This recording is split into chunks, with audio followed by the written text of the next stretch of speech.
thank you so much for tuning in to this video. If you're new around here, my name is Kristen and I'm just your average everyday Catholic, and I just love Jesus and his church so much. So thank you for joining me here on my channel. And today I want to talk about the Seven Sisters Apostolate. I just learned about this. I love being Catholic. I love learning something new every day about Jesus and his church. Anyway, so the Seven Sisters Apostolate, I just learned about it because a woman in my women's group, sent out a message asking for 6 more sisters to join this Seven Sisters Apostolate. And I looked it up online and I just loved it. And so I want to share it with you so that you can start this apostolate at your parish if you are interested, or if you know someone who would just love this, you can pass along this video to them. Okay, so the Seven Sisters Apostolate, this is from their website.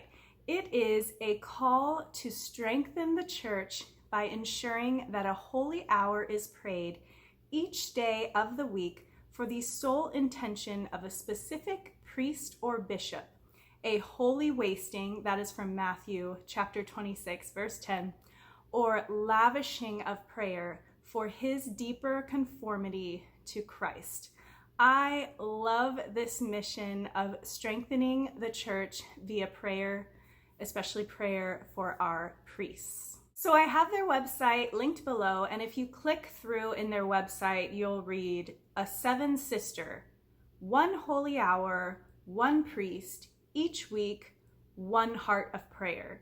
So that's essentially what the Seven Sisters Apostolate is. It's a group of 7 women who have committed 1 holy hour, 1 day a week. Each of the 7 sisters has their assigned day that they are committed to each week, and all 7 sisters are praying for 1 priest or bishop. And just quickly, the holy wasting that I mentioned from Matthew chapter 26 is certainly not wasting. They're not referring to wasting an hour or anything like that. In that chapter of Matthew, Mary Magdalene anointed Jesus's feet with so much oil and wiped his feet with her hair. And Jesus's disciples said, "Oh my goodness, why would you waste all of that oil?" And Jesus said, "Leave Mary alone." He said, "You will have the poor and the others of this world, to give your oil, your goods to for a long time, but you won't have me much longer." And it's a beautiful thing that Mary has just given all of this oil to me to anoint my feet. Anyway, that's what the holy wasting is referring to. Matthew chapter 26, verse 10, so you can go read that. I have it linked below. Anyway, the Seven Sisters Apostolate. I love how this started. So basically in 2010, a woman in Minnesota, her name is Jeanette Ho, she started praying a holy hour once a week for her parish priest to strengthen him for his intentions. I don't believe she even told him that she was doing this. She just felt a nudge from the Holy Spirit to pray for her priest in a more, structured way. On my channel, I always say, pray for the church, pray for our priests. But I love that she had this nudge for 1 holy hour for her priest each week. Our priests do so much for us. I cannot grasp how our priests handle all that they have to do, with the shortage of priests that we have right now. I know so many priests that should be retiring but can't retire, or priests who have no support. They are the sole person that is giving the sacraments to their flock. I know priests, because of the scandal, good priests who are suffering, to pay their bills because people aren't tithing because of the scandal, and just that struggle of getting the bills paid. Some of these buildings, are beautiful churches, are very expensive to heat and cool. And it's such a rough spot for me because I understand why people withhold their tithe, because they're upset with how the scandal was handled and they want to see change. And then I understand the good holy priests who were not involved in the scandal simply trying to pay the parish's bills. So it's a tough spot. Anyway, I am so glad to have learned about the Seven Sisters Apostolate so I can pray for my parish priest in a really concrete way and just trust that God is in control of all of this. Anyway, back to Jeanette Ho. So in 2010, she started praying this holy hour. In 2011, in adoration during her holy hour for this priest, she heard in her heart the words Seven Sisters. And she thought she misheard. Maybe it was supposed to be seven sorrows. So she was reaching in her purse so that she could pray the chaplet of seven sorrows. And she heard in her heart much more clear again, Seven Sisters. So she sat in front of the Blessed Sacrament, Jesus truly present in the Eucharist. She sat there in front of Jesus and she sensed this strong direction for seven sisters to pray 7 holy hours for one priest. And she received clear direction from God that these holy hours should be for one priest, and during the holy hour, these 7 sisters need to ask for the priest's deepening devotion to our Blessed Mother, Mary. We know Mother Mary does God's will perfectly. I have videos explaining that more in depth, linked below. So if you want to check those out, definitely check those out. But Mother Mary does God's will perfectly. So when we are devoted to Mary, she can help us to also do God's will perfectly. So in 2011, Janet Ho, after she received this clear direction from God to start this Seven Sisters ministry, she brought these directions to her parish priest, the priest she was actually praying for, told him everything, and he directed her to start 7 groups of 7 sisters, so 49 sisters.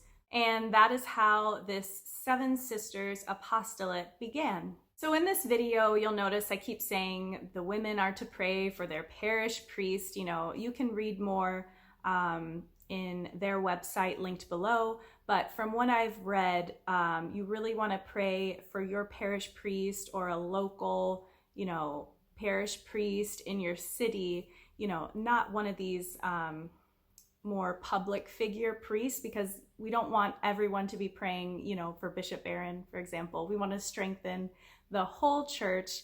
So you want to pray for a local priest.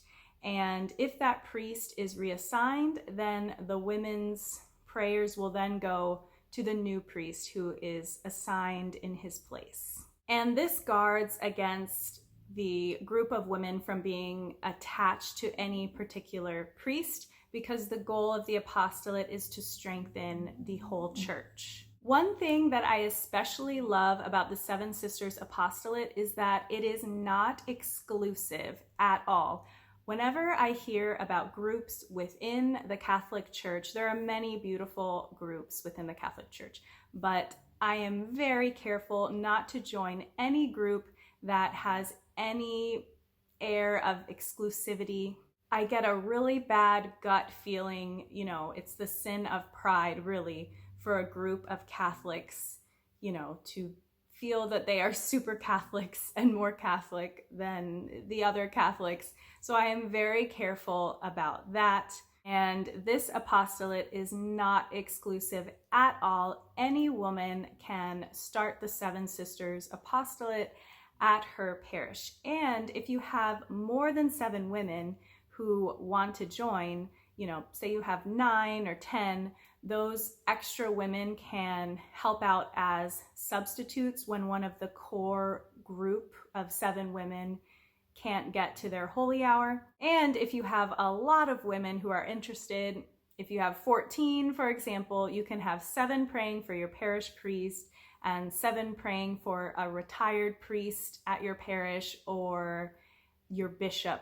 So if you are interested in starting and coordinating this at your parish, you would be the anchoress of your group of 7 women.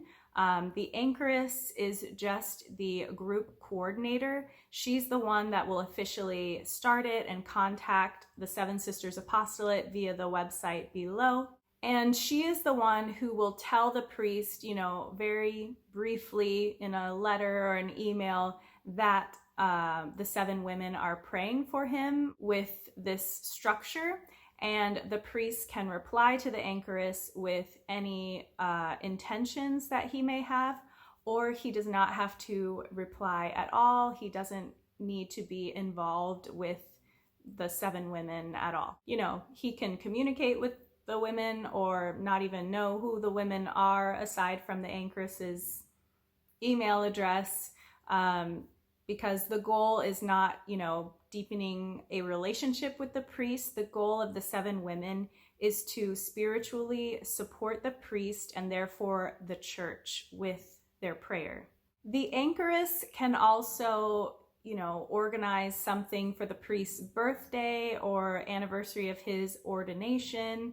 That could simply be, letting the women know to offer up a special prayer for his birthday, or it could be a spiritual bouquet or gift or of some sort to the priest, or even just a simple note, happy birthday, we're praying for you. So the normal commitment is from June to June. June is the month of Jesus's Sacred Heart, but this group can start at any time. The group that I'm a part of just recently started. But from what I read, the group should be committed for 1 year. 1 year of weekly holy hours of prayer for the sole intentions of the priest and for his deepening devotion to Mary. I know that when I start in prayer, I have a lot of pressing things that I want to pray for. So I'm going to need to arrive early to adoration to offer up, prayers for people who are ill or struggling. Or I need to stay after the hour to pray for them, because this holy hour is just for this priest. And there are so many prayers that you can offer up for your priest during this holy hour, rosaries, novenas. You can pray with the liturgy of the hours, the mass readings of that day, chaplets. If the priest, if his namesake, is after a saint, you could ask for the intercession of that particular saint. I know there are a lot of beautiful prayers for priests that I found on the Seven Sisters Apostolate website. Lots of beautiful prayers written by Saint Teresa of Calcutta, Saint Therese of Lisieux, Saint Faustina.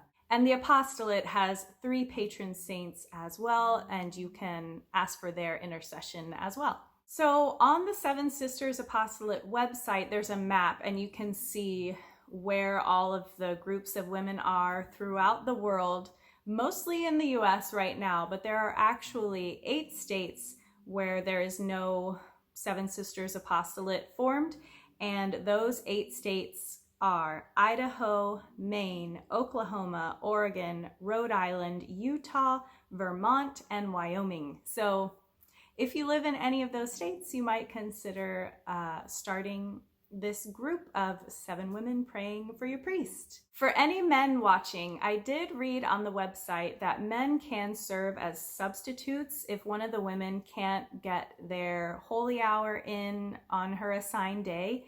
A man can substitute for her, but the core group of 7 women praying each week has to always be women, because Jeanette wanted to remain obedient to the direction that she heard, which was very clear: 7 sisters. Actually, some of the 7 sisters in the state of North Carolina inspired some of the men of North Carolina to start their own group, and they call themselves the Fasting Brothers. So they were inspired by the 7 sisters, and these men have an assigned day each week to fast and offer that up for their parish priest, I believe. But the fasting brothers are asked to refrain from fasting on Sundays because we feast on Sundays, we don't fast. So if you are a man watching this, I don't want to leave you out. You can sub for a sister of this Seven Sisters Apostolate, or you could start a fasting brothers group. And you can also send this information to any woman you know who would be interested in starting this group. Oh, also, if you're interested in starting this, I don't want to forget to mention, say your assigned day is Wednesday and you're traveling and you cannot get to a holy hour, just adoration is just not available wherever you are. You can pray your assigned hour in front of the tabernacle. That would be the next best option. And if you cannot get to a tabernacle, I did read on the website that you can spend an hour at home in prayer.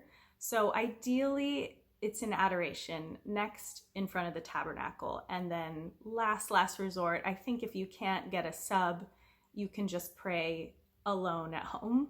I have a family trip coming up and I looked up the adoration times in this town that I'll be in with family, and there's only adoration offered on Friday, and Friday's not my assigned day. So I contacted the woman in my group who has Friday and asked if she wanted to switch just for that 1 week that I will be with family. And I said, if you don't want to switch, no pressure, I can just pray in front of the tabernacle. And she actually did want to switch. So it kind of worked out perfectly for me. I can spend an hour in adoration on Friday, and she was able to go to adoration on my assigned day. So I don't know, it's just a really beautiful thing that we as women can do for our priests and men in the ways that I just mentioned. So if you are interested in doing this, I have all of the information linked below. I'm so grateful to the woman in my women's group for starting our group and letting me be a part of it. So if you want to give that gift to someone else in your life, share this video, share the website in the description box below, because it's so beautiful. It brings me so much joy to be in community with these women and to offer up prayers for our church, for our priests in such a beautiful, structured way. So I was really excited to share this with you all. Anyway, I hope you're having a beautiful day and holiday weekend. God bless you, and until next time, bye.